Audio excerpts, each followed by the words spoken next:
All right. Well, welcome to toward the end of the semester. Next week, is final week. I have the paper due on the 10th, but I can give you some more days if you want. I think I'm due in the 15th is when I have to get the grades in. So I have some time if you need a little more time to finish the grade up. Um, and I shouldn't tell you this for all you procrastinators in here, but as graduate students, I'm not sure if you're aware that if you don't quite finish a course and you have to take an incomplete grade, you have a whole semester to finish the work on the grade. I'm not sure if you're aware of that. So sometimes in here, I've had people that have had to extend the semester and where I've given them my grades, and there's a whole extra semester. But I don't think any of you are going to need it. You pretty much have all been able to move along well this semester. But if for any reason you need an extension, it's possible. And if you can't get the final paper due by next Wednesday, I still have a few days grace there. So I'll get a note out to that effect. Before I start talking about tonight, does anyone have any questions you want to ask? Any thoughts? All right. I wanted to wrap up. I wasn't going to spend a lot of time. What I I wanted. actually did have one quick question. Oh yeah, Dom. And you may not know this, but just out of curiosity. So for my employer, we have to submit grades to get our reimbursement. When do the grades, like official grades, get posted? And then would I have to like request a transcript to get that? Or is there just a different way to see it? Let's see. As soon as I turn the grades in, I think they might be getting posted. Um, Now, the registrar produces a transcript. I don't know if employers require a transcript. I think they do require some completion or some official showing of the grade. Yeah, I think it was like a official, some sort of official, because it said like it needed to grade the class and like the school logo or emblem or something to show it was like an official document. So I'm assuming the transcript would be what they're looking for. Yeah, if you need to talk to the registrar, might be a way to do that. Kayleen, do you know on what's required there? I don't know. I think Nicole Blair would know better, probably. Yeah, Don, that might be good to give Nicole a call. All Uh, right. if you happen to need if any of you need a letter from me with your grade, I'd be happy to provide that. Sometimes employers have accepted that. Okay. So, all right. This last chapter talks about managing change. I didn't want to spend a lot of time on it. I'm not sure how many of you are in change management um, situations or whether you're managing change or not. I think it's one of those chapters that kind of puts together all of the skills we've been talking about in here. Um, and I was just going to go through some slides from a famous thinker on this, guy by the name of John Cotter from Harvard, and with some of his thoughts on change. The book has a really good approach toward a positive approach to change. But really, it brings together all the skills: your communication, your ability to work in teams, your ability to plan and diagnose issues, your ability to deal with conflict. All of those influence kind of things we talked about when it comes to power. Motivation comes in here. I have found one of the things we don't think about when we're managing change is the impact it has on humans and people. And a lot of the things we've been talking about in here are some of the personal kinds of issues. And a lot of times you hear of organizations merging and coming together, and most of the analysis has to do with the financial, whereas the culture that beget the culture of merging two organizations, how things are done, how people interact with each other, all become pretty critical. And then what are some of the individual characteristics of people that impact and can resist change or help make change happen? So I just wanted to offer a few thoughts on that. And then I wanted to offer, I thought an interesting way of ending the course is I had a few thoughts about the subject of happiness. A lot of you in your mission statements talked about happiness. And so I thought I would end up with a few thoughts on happiness. Also, there's a website down at the University of Pennsylvania I'll give you access to if you're interested in this topic. So let me get started.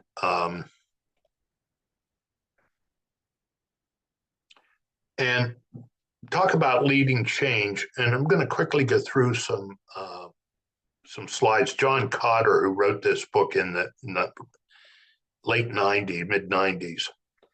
And I know it's a number of years ago, but I think, and look, it's still as valid today as it always was with change and some of the common mistakes that happen to people. A lot of these things are timeless when it comes to change. When most change happens, think of change in your organization. People need to have a sense of urgency.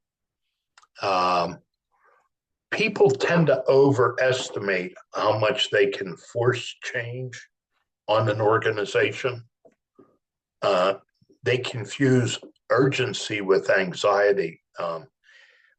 What you're trying to do, a sense of urgency is, hey, we need to change. Unless we start operating differently, we may be out of business in 6 months.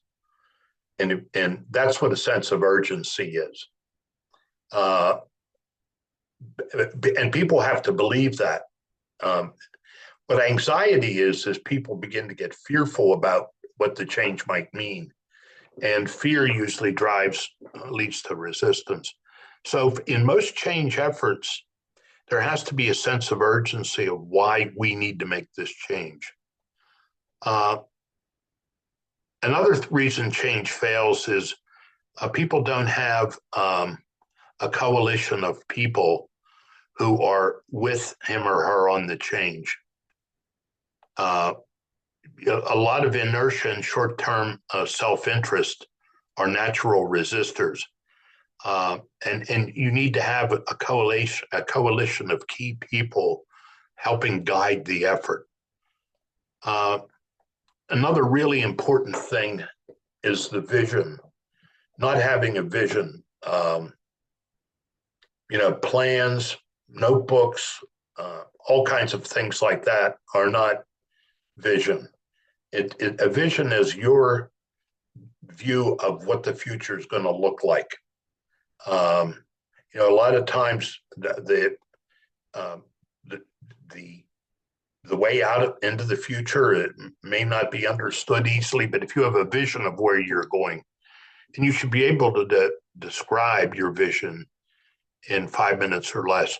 Talked a little bit about vision when we were talking about leadership and the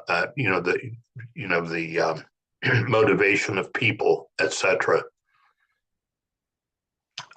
Another reason people involved in change efforts and why they fail. I mean, think about some change efforts you might be going through. You under-communicate by a factor of 10 or 100. A lot of people underestimate how much communication is needed and how much people need to keep reinforcing. It's impossible to over-communicate. We don't communicate enough when we're going through change. Another reason is inconsistency between words and deeds. We talked about this with communication. We communicate by words and actions. And is your behavior as a leader matching the change that you want to have happen? Another issue, a lot of times we let obstacles get in the way. A lot of times during a change effort, uh, a lot of people try and live by that's my job description. One of the biggest resistance to change is it's not in my job description. And so you have to have ability to get people to move beyond some narrow categories. A lot of times you have compensation and appraisal systems that might be in conflict with the vision. Many times, maybe not all your supervisors in the organization are in line with where you want to go. So, and a lot of times you can't permit obstacles to block where you want your change to go. Think about short-term wins.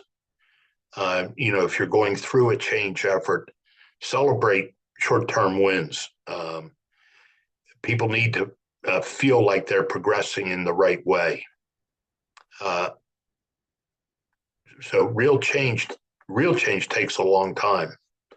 And if people think it's taking too long, they may lose that sense of urgency. Sometimes declaring victory too soon. You got to watch. You can't stop the momentum of change. A big part of change and a big part of leadership is motivation and keeping people's attitudes in tune with what's happening. And then you got to help change your corporate culture, maybe new ways of doing things. And you can't ignore the culture that grows up, and you can't ignore how much the old culture or factors in the culture lead to resistance. Things like we've always done it that way, that's never worked before, things like that. So, again, the 8 steps for success are really the opposites of what we discussed as to why change fails. And some rules of thumb: a change is a multi-step process. And what I like about what's given in your book, or you could take the Kotter approach, most books you read on change are very similar. It really is a step-by-step process that occurs. It doesn't happen overnight. It requires a lot of communication. It requires leadership and not just management. The sequence is very important. Publicize any successes. Here's a biggie: provide opportunities to air feelings. Let people air their concerns publicly. Acknowledge that feelings are valid. Offer reassurance with details. Don't promise more than you can deliver. People going through change experience anxiety. Remember when we talked about empowerment? Empowerment is another big issue to think about here. A lot of people going through change in an organization don't feel empowered. And it's very important to recognize that anxiety that a lot of people are feeling. And basically, you want to give people the opportunity to get a sense that they may be in control of things. And that comes through listening to people, hearing their concerns, and responding to them. So, those are just some quick thoughts on change management. Are any of you going through any changes in your organizations right now? Yeah, so at my firm right now, my firm's really AI driven. So they're trying to implement all these new systems that are supposed to sort of talk together or talk with one another and integrate scheduling, client requests, just kind of like internal procedures. So we just had a training yesterday actually on our new portal for our clients. So we're all trying to adapt to the system. Some teams have been slower to adapt than others, but I think this year we're all trying to take the new stuff seriously. So probably there was a sense of urgency around the change, I would suspect. Uh, that if we don't do it, we're not going to be competitive. It was more like we're going to be in trouble Yeah. if we don't start, getting with the program. Because I mean, my organization has, 50 or so offices, and some I think take the changes more seriously than others. And I think probably my office has been one that's been a little slower to adapt. But my supervisor, who kind of leads our team, told us it's been kind of saying they're putting the hammer down. We really have to get on the same page So now. there is a sense of urgency he's trying to create a little bit. You might Yeah. want to go back and look at the chapter in the text and see where some of this stuff is beginning to happen. There's going to be resistance, probably tremendous amount of anxiety on a lot of people's parts, I would suspect, about where am I going to fit? Am I going to be able to learn it? Am I going to have a job? Etc. Anyone else going through change? At my firm, we're on probably the back half of change resulting from a new CEO. A lot of org changes that are kind of being executed, new strategy getting in place, and a lot of leadership rotation, which Yeah. is a trickle down effect with the middle managers and then analysts kind of moving around to find their spot, which has been tough on a lot of people, just from like, capacity wise, and knowledge sharing, just like, do we have the resources to get the work done with the same quality that was expected before? And part of it is the CEO is definitely flooding the system a little bit to see who rises to the top amongst kind of the chaos. I think he's using that as a way to see through all, who the top talent are, but definitely been an interesting period because there's a strategic shift too that goes along with that we're Okay. working through as well. Yeah, again, I would take a look at the framework in the book. I'll make some of these notes. Put these notes in Facebook or on Canvas. But a lot of these things may be happening, and is it the CEO in both cases trying to do it on their own? Do they have a coalition of people with them? And you can't underestimate the levels of anxiety that may be bouncing up with people. All right, anybody else? Let me offer, the managing change, at least the framework presented in the book and a little bit of what we're talking about, if you're going through a change, if you analyze where you are in the change, you might be able to at least understand it a little better, what's happening, and maybe can offer some advice along the way. Just wanted to kind of recap a little bit on this course before I talk about happiness. A big part of what we were trying to do in here was to identify important skills that you're going to have, but also how to develop them, or a framework to develop them.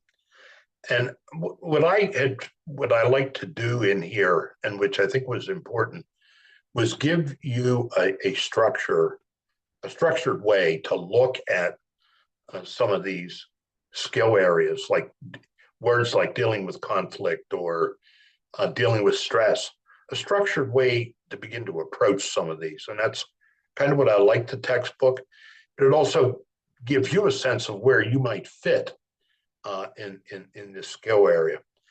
I believe very much in the importance of reflection. So that's why a lot of the papers I had you try and bring your reflection into it.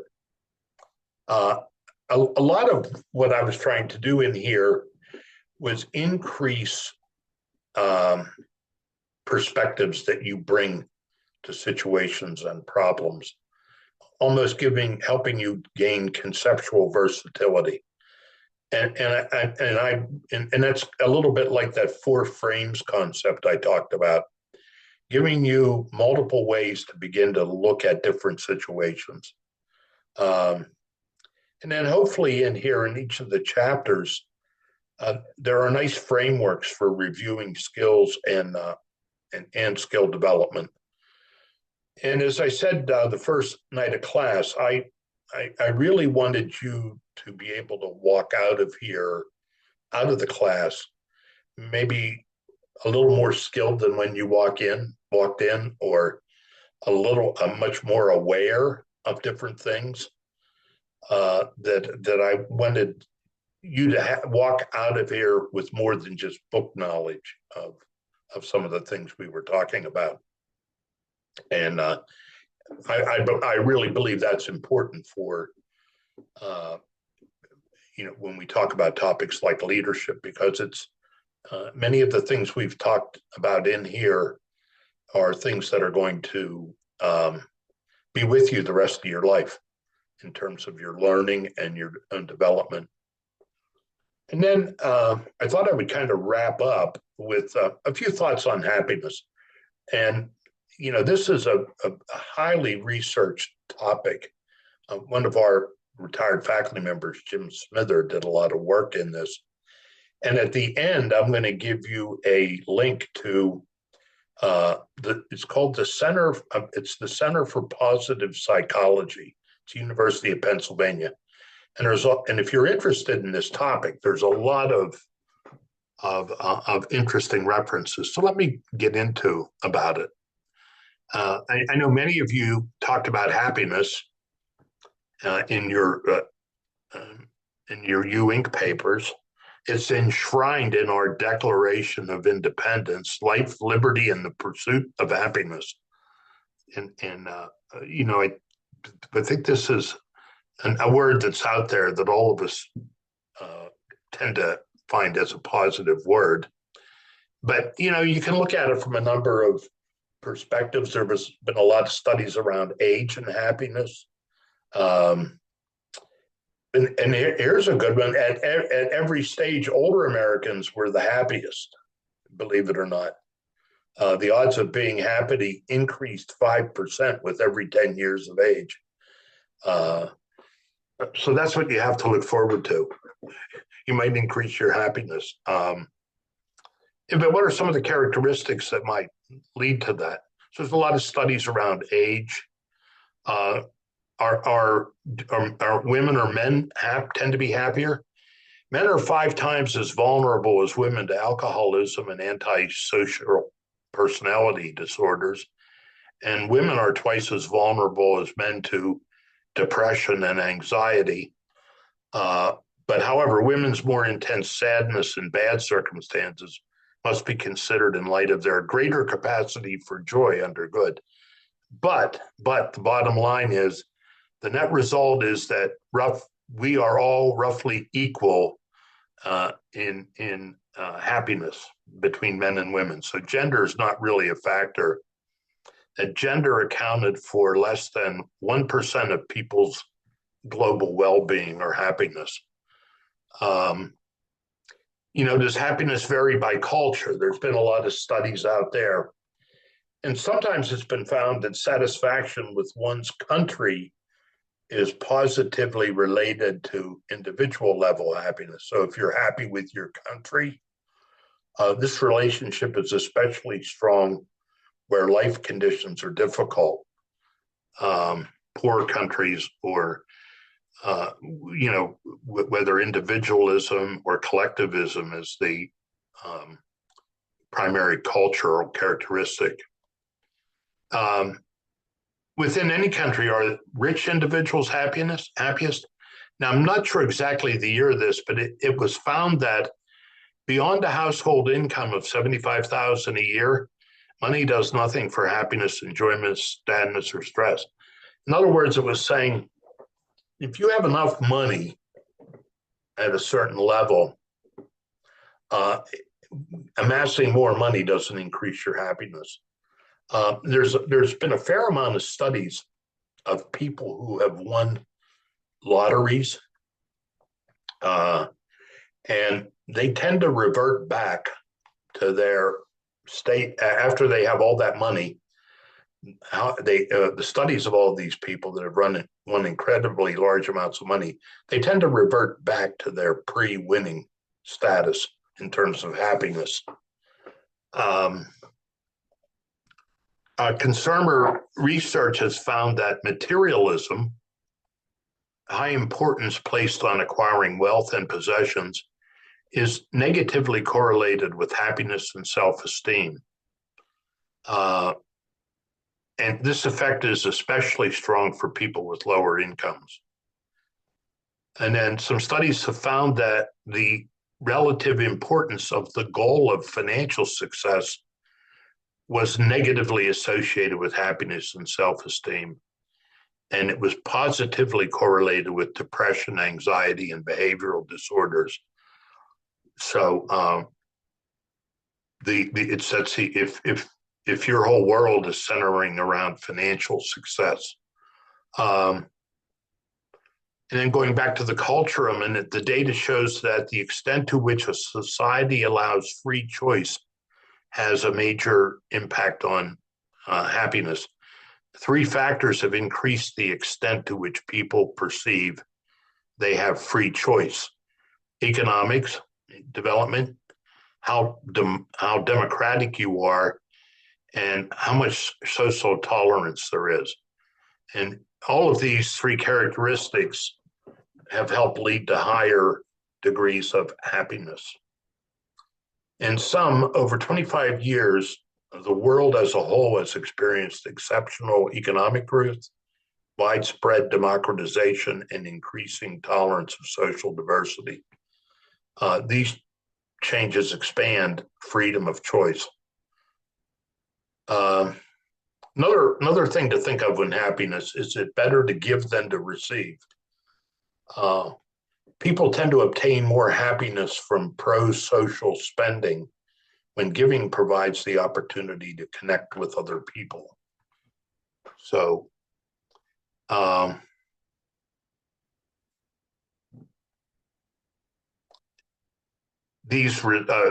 middle adulthood, only the pro-social life goal was predictive of greater happiness. A commitment to guide and assist the next generation, personal growth, integrity.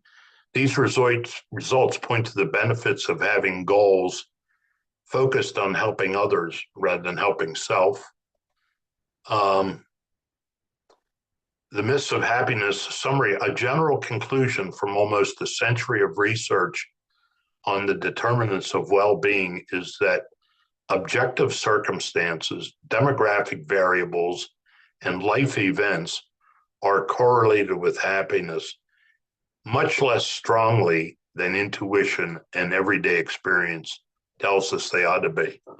In other words, they're saying, if I make a ton of money, I should be happier. Or if I win the lottery, I should be happier, etc. But they only account for about 8 to 15%. So a lot of the objective criteria we think of or demographic variables don't lend to happiness as much as we might think. Another issue we've looked at a lot is relationships.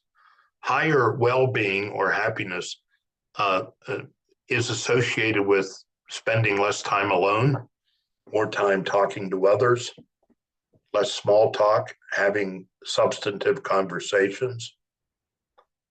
Compared with unhappiest participants, the happiest people had roughly 1/3 as much small talk and twice as much substantive conversations. So out of 4 married people say their spouse is their best friend. 3 out of 4. Married adults are more likely than never married adults to say they're very happy.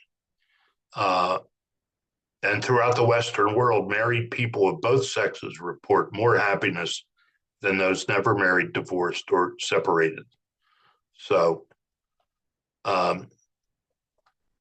another issue looked at in a lot of research is doing versus having. Do you get more happiness out of experiencing things or having things?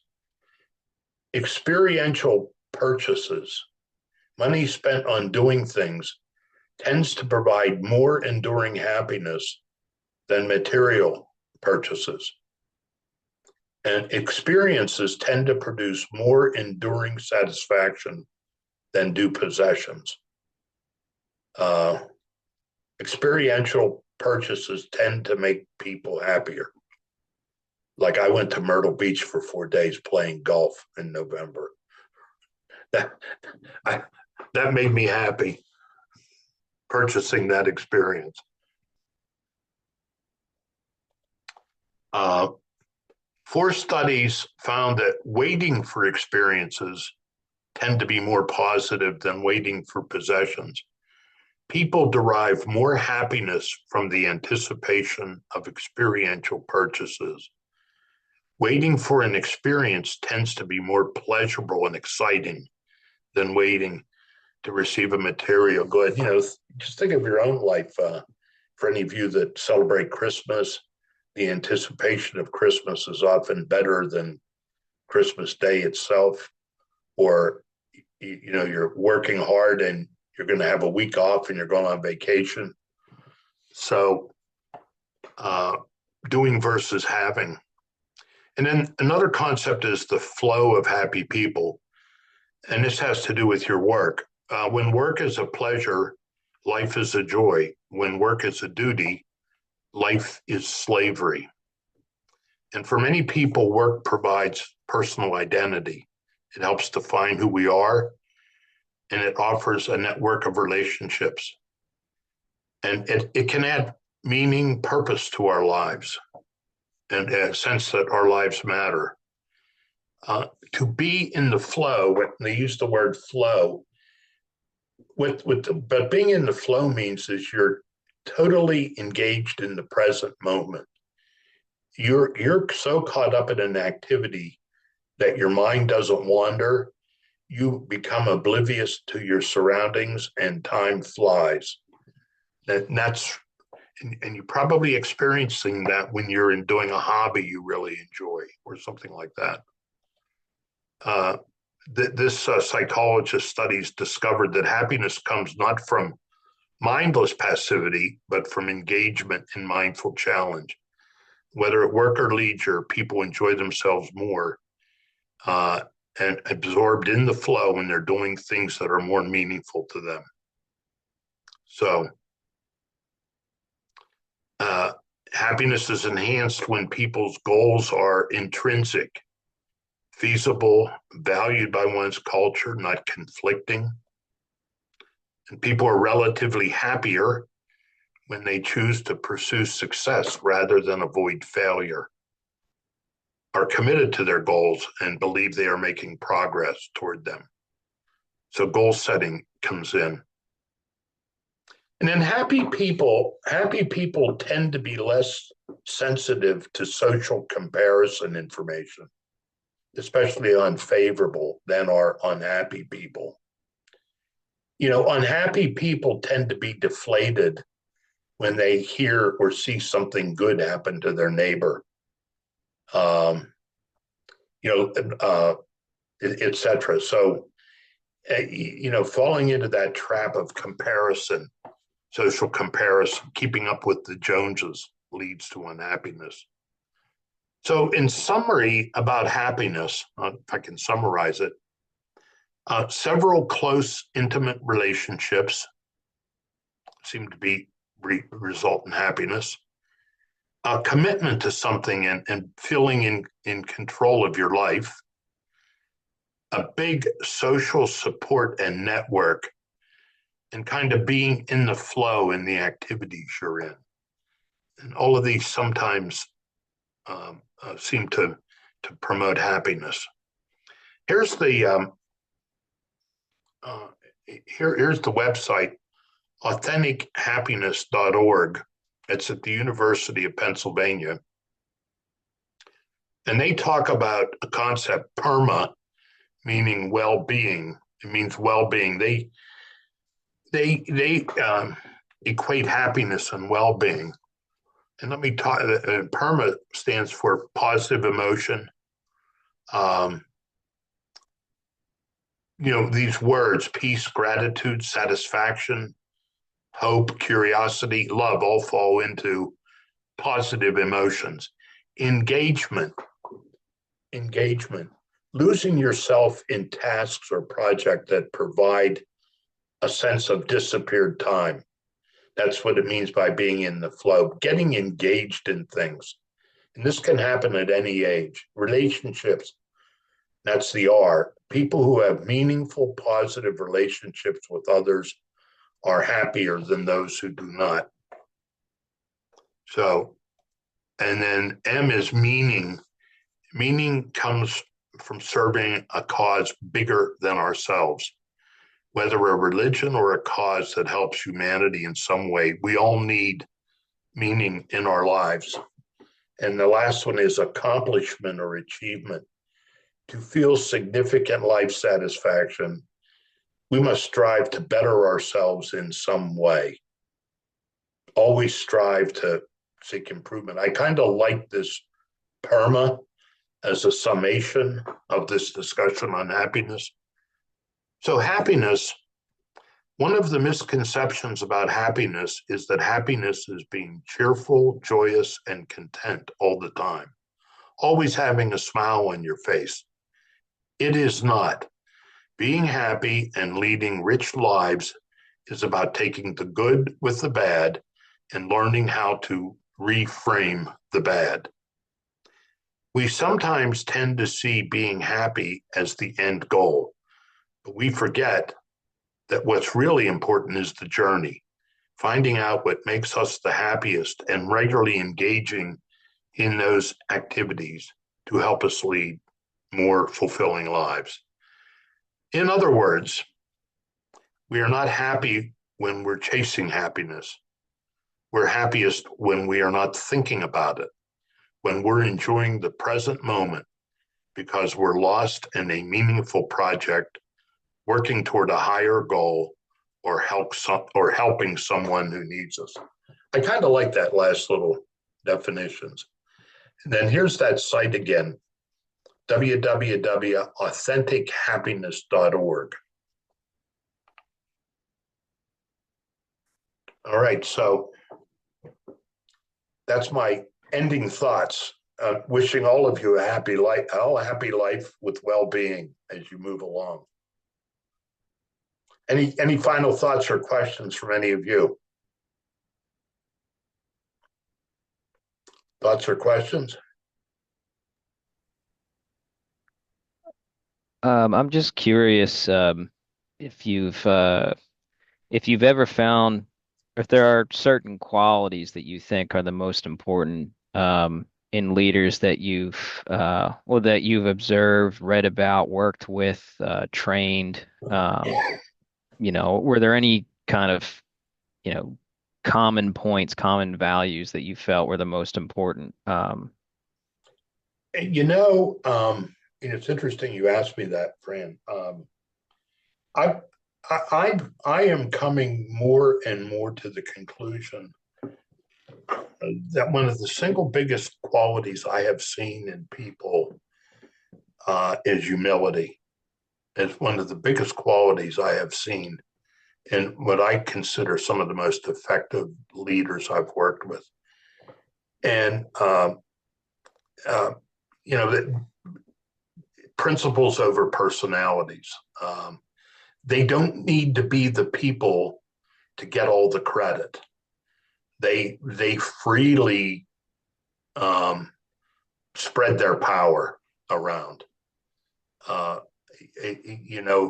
That's been some of the, and I see it. I guess I see humility as that characteristic that I've seen. That they really work on keeping their ego in check. I mean, we all have to work on keeping our ego in check, but they really have a genuine care, compassion, I guess, for people that work with them. But at the same time, they're very clear about where they're heading, and if they're critical of other people, they always do it with the sense of how can I help the other person. I'm not trying to build up my own ego by putting you down.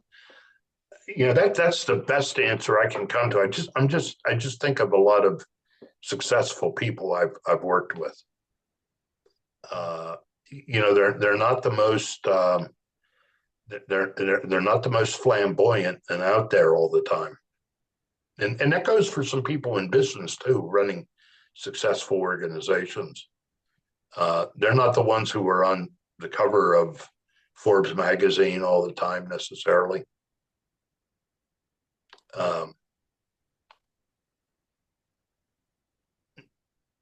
That's how I would answer it. Thank you. Anything else? I have a quick one as well. Yeah, Don. For those of us that are looking to become leaders one day, and from your experience, when did you know or have a sense that the timing was right to maybe start pursuing that, or does the opportunity kind of just come a little more naturally, I guess, as people sense that you're ready? What is your feel for when to be like, maybe it makes sense to then make that jump or start seeking it out? Or is it more of just kind of see how it goes as you progress through your career? That's a really interesting question. I think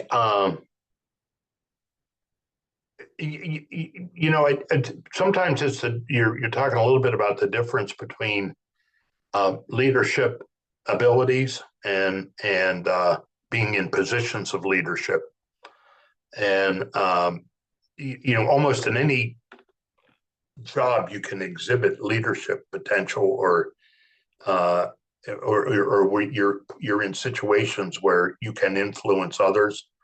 That's why when I talked about group stuff, we tried to talk a little bit about how influence moves around. In terms of a position, I remember quite distinctly when I was going up for the dean's job at LaSalle, I always thought of myself potentially as being a good second in command. And that was a big step for me. And it was kind of a risk moving forward to being in a more leadership position rather than the associate dean, dean. And part of it was gaining, I always talk about having mentors and things like that, and people I've relied on for feedback. And that helped me a lot and kind of moving in that direction. Talking to people who had been leaders. Part of it was confidence building. So, and I capitalize on any experience you're in to influence others, and that all is part of being a leader too. Those are my thoughts. I appreciate it. All right, Dom. Anything else anyone has? Just one other thing. You've mentioned a few books that you've kind of strongly recommended over the course of the course. Yeah. And a couple of them come to mind, but do you have is there a list you might be able to share with us of if for those of us who do want to become effective leaders? I know two that come to my mind are No Hard Feelings and then 7 Habits of Highly Effective People. Yeah, and I mentioned that book, Reframing Organizations. I have a reading. Let me see if I can dig out a reading list. The big reading list for a lot of these things. Okay. Great, thank you. I'm making a note of it.